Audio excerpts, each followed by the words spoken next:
Bonsoir à tous, on va corriger l'exercice numéro 337 composé de 4 problèmes basés sur les vitesses et qui vont donc nous faire travailler un petit peu les équations rationnelles.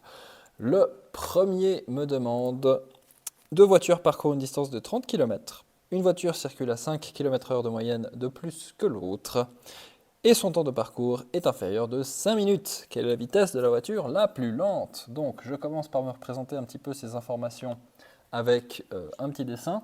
Ici, j'ai un temps t et ici, j'ai un temps t moins 5 pour parcourir le total. Maintenant, je dois représenter tout ça sur des équations. Et ici, la bonne idée, ça va quand même peut-être d'être d'utiliser les unités. Une vitesse, c'est en km par heure en général.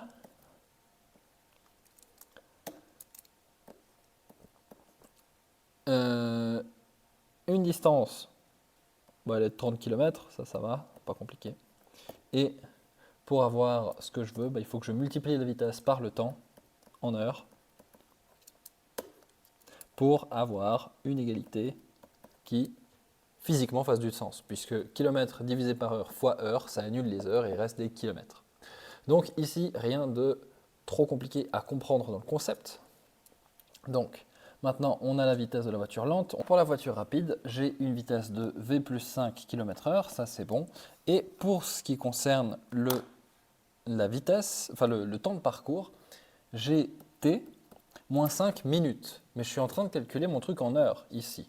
Donc, moins 5 sur 60, puisque pour convertir des minutes en heures, il y a 60 minutes dans une heure. Est égal à 30 km, ça ne bouge pas. Maintenant, j'ai deux équations. Ces deux équations, il faut que je me débrouille pour les combiner pour faire une seule équation à une inconnue. C'est un cas relativement simple puisqu'ici, je peux assez facilement isoler une des deux inconnues et du coup me débarrasser de cette inconnue en substituant dans la deuxième. Ici, ce qui va être malin, c'est de se débarrasser du t parce que la question me pose quelle est la vitesse.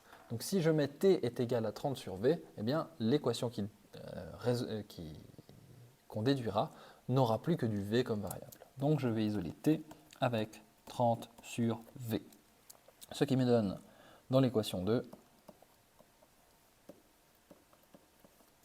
v plus 5 fois, du coup à la place de t, 30 sur v, moins 5 sur 60 est égal à 30. Maintenant, tout ça, je vais pouvoir l'analyser, le résoudre, puisque c'est une équation rationnelle. Je vais déjà commencer par faire son domaine de définition. Le domaine de définition, c'est R étoile, puisque je ne peux pas diviser par 0. Et de toute façon, si les vitesses sont nulles, on ne va pas vraiment parcourir les 30 km/h nécessaires. Et je vais prendre que c'est que des plus, puisque si je recule, le fait d'avoir écrit V plus 5, ça veut dire que je vais plus lentement que l'autre, et pas plus rapidement. Donc ça va fausser toute la réflexion. Donc on va garder des vitesses positives. Maintenant que ça s'est lancé, il me reste juste à résoudre. Et je peux tout bêtement multiplier par V. La première parenthèse, vu qu'elle est produit de la deuxième, elle s'en fout. On va distribuer le V dans la deuxième, donc moins 5 sur 60 V est égal à 30 V. Du coup, si on fait un truc à gauche, on fait un truc à droite de l'égalité. Le 5 sur 60, j'ai envie de le simplifier. 60 divisé par 5, évidemment, ça fait 12. Hop. Et maintenant, je peux développer tout ça. Ça me donne 30V moins 1 douzième de V carré plus 150 moins 5 douzièmes de V est égal à 30V. 30V et 30V peuvent s'annuler. Et je me retrouve avec moins 1 douzième de V carré moins 5 douzièmes de V plus 150 qui sont égales à 0. Ici, je vais mettre en évidence le 1 douzième pour qu'il ne m'embête pas. Ça veut dire que je vais devoir faire 12 fois 150. Allez.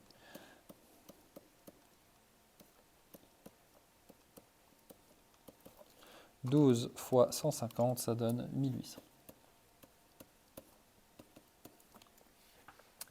Et là, je ne crois pas que j'ai les capacités de faire un delta simple, puisqu'il faudrait que je trouve un delta, un somme produit simple, puisqu'il faudrait que je trouve les diviseurs de 1800 qui donnent 5 divisés l'un par l'autre.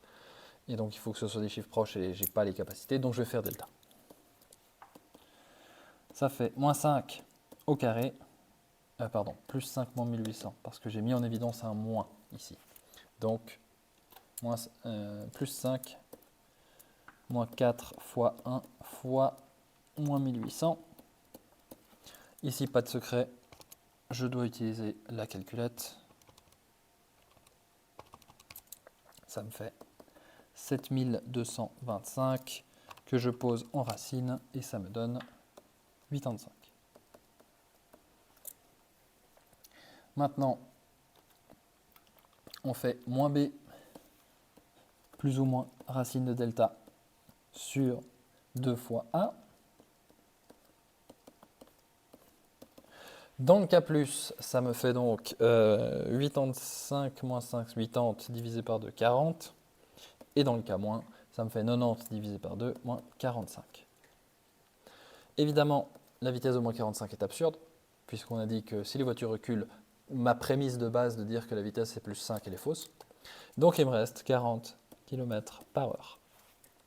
Et donc, la voiture la plus lente roule à 40 km/h. Voilà pour ce A. Pour le B, on a essentiellement le même problème avec un train qui part avec 15 minutes de retard. S'il augmente sa vitesse de 10 km/h, il arrivera au bout de 180 km/h, à l'heure prévue selon l'horaire. À quelle vitesse roule normalement le train? Donc on a un train sur une voie et ce train, il roule soit avec sa vitesse normale et son temps normal et il fait 180 km/h, soit il a la vitesse accélérée de 10 km/h et il utilise un temps réduit de 15 minutes, donc un quart d'heure, pour faire les mêmes 180 km. Donc c'est exactement le même problème que la voiture. Et donc on va pouvoir de nouveau isoler le T, remplacer pour le V. Ici je l'ai fait à l'envers. J'ai isolé le V, remplacé pour le T, posé l'égalité et du coup j'ai trouvé le temps. Ici, évidemment que mon temps ne peut pas être 0 ou un quart parce que le domaine de définition l'interdit et de toute façon le temps doit être positif. Je résous tout ça et j'obtiens un temps de soit 2,25, soit un temps de moins 2 heures. Donc évidemment, le temps il est de 2h25. Et donc pour avoir la vitesse, je dois diviser les 180 km/h par le temps, ce qui me donne 80 km/h au total. Donc on voit que même si on n'est pas malin et qu'on ne voit pas qu'il faut remplacer le T et pas le V, on peut quand même retomber sur ses pattes, ça demande juste un tout petit peu plus de travail. Donc voici pour ce B. En ce qui concerne le C, on a un cycliste qui prévoit de parcourir 50 km en 3 heures. Après 40 km, il s'aperçoit qu'il est en retard et il augmente sa vitesse de 4 km/h pour arriver dans le délai prévu. Quelle est sa vitesse sur le dernier tronçon? Donc, je vais avoir besoin de deux inconnus, comme d'habitude, dirons-nous. Je vais prendre la vitesse du dernier tronçon, qui est celle qui m'intéresse, que je vais appeler V. Je vais appeler V-4 la vitesse du premier tronçon. Je sais qu'il fait un temps imaginaire T sur le premier tronçon et du coup les 3 heures moins le T dans le deuxième tronçon. Donc comme ça, je peux trouver différentes équations qui vont me permettre de calculer combien vaut ce V. J'ai donc un système d'équations puisqu'on me dit qu'il a fait 40 km au bout d'un moment et il se rend compte qu'il est en retard. Donc il a fait la vitesse moins 4 fois un temps inconnu pour faire les 40 km/h et on sait qu'il lui reste la vitesse qu'il va faire, donc accélérée de 4 km, et 3 moins le temps qu'il a déjà utilisé pour arriver dans l'heure qui lui est prévue. Et il doit faire 10 km restants durant ce temps-là. Donc, on va isoler. Évidemment, on va isoler V. Donc, ici, on isole le T pour pouvoir le substituer et avoir que V dans l'équation. Ça me fait 40 sur V-4. Et donc, V fois 3 moins 40 sur V-4 est égal à 10. On développe tout ça. 3V moins 40V sur V-4 est égal à 10. Et avant de pouvoir faire quoi que ce soit d'autre, il faut que je définisse un domaine de définition. Le domaine de définition ici, c'est forcément R étoile plus parce que sinon il n'avance pas. Et je remarque que je ne peux pas diviser par 4. Donc logiquement il n'est pas plus long que 4. On va peut-être essayer. Donc on se retrouve avec R sauf 4. On va donc taper là-dedans. Et maintenant on peut multiplier 3V fois V moins 4 moins 40V est égal à 10 fois V moins 4. 3V carré moins 12V moins 40V est égal à 10V moins 40. On met tout du même côté, donc on se retrouve avec 3V carré moins 52 moins 10 moins 62V moins 40 est égal à 0. On se pose la question, plus 40, pardon. On se pose la question, est-ce qu'on peut faire un trinôme avec 3 fois 40, ce qui fait 120, et 62? Est-ce que je peux diviser 120 par un chiffre pour avoir 62? Oui, évidemment. Je peux avoir m plus n qui valent moins 62 et m fois n qui valent 120 si m est égal à moins 2 et n est égal à moins 60. Du coup, ça fait moins 62 et les deux multipliés font bien 120. Donc je me retrouve avec 3v carré moins 2v moins 60v plus 40 est égal à 0. Je peux mettre en évidence uniquement le v dans le premier terme, donc ça fait 3v moins 2. Et dans le deuxième terme, je peux mettre 20, ce qui me laisse 3v moins 2. Et donc, v moins 20 facteur de 3v moins 2 est égal à 0.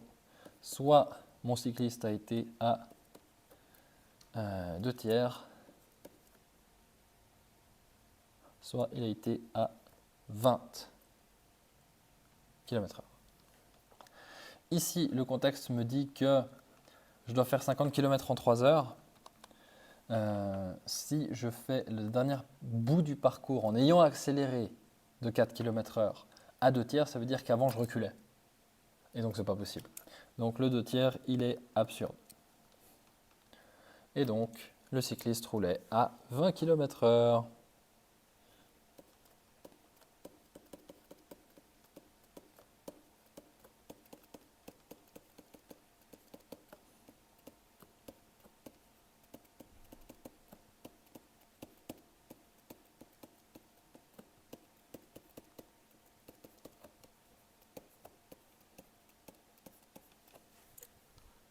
Et pour le D, on me parle de deux pilotes qui roulent à une vitesse constante sur un circuit pour effectuer un tour A mais 7 secondes de moins que B et le double toutes les 140 secondes.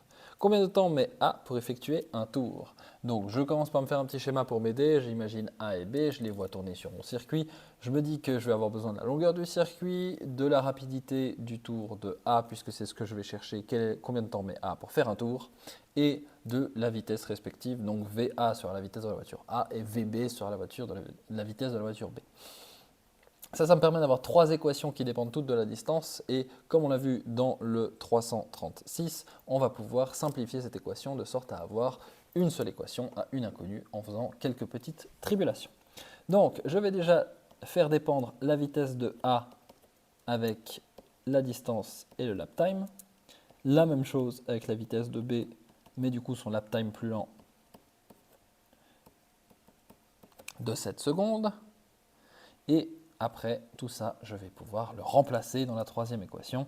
Donc D sur L moins D sur L plus 7 fois 140 est égal à D. J'ai ici tous des D qui sont une distance que en vrai on n'en a pas besoin. Donc je peux tout diviser et je me trouve avec 1 sur L moins 1 sur L plus 7 qui est, fois 140 qui est égal à 1. Et maintenant, j'ai une équation rationnelle que je peux résoudre. Premier point, le domaine de définition. Évidemment, les temps seront positifs et je ne peux pas prendre 0 ni moins 7. Donc, pour l'instant, pas de souci à ce niveau-là. Je ne sais pas combien de secondes ça mettra, mais ce sera forcément des secondes positives.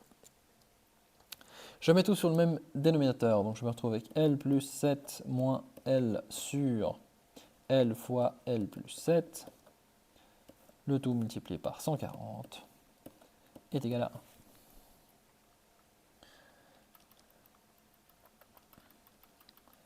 Donc, 7 divisé par ce diviseur moche fois 140 est égal à 1. Je multiplie par le diviseur moche. Ça me donne L fois L plus 7 est égal à tout ça. 7 fois 140, ça me donne 980, est égal à L carré plus 7L. Je mets égal à 0 et je peux essayer de résoudre. Les diviseurs de 980, je ne les connais pas assez bien pour donner un 7, donc je vais utiliser delta.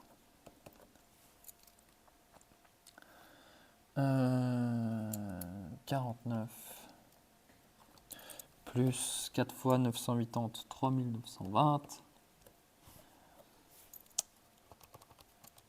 Et la racine carrée de la somme, ça donne 63.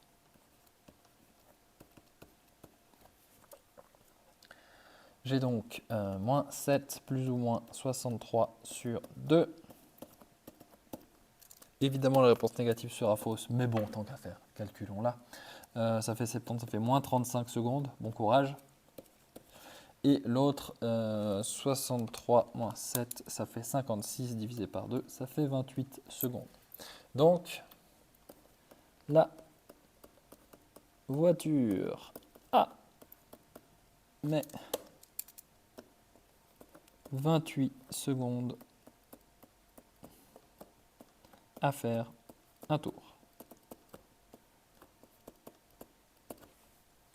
Et voilà pour cet exercice 337. J'espère que ces problèmes ne vous posent pas trop de problèmes et je vous souhaite de bonnes suites de calcul.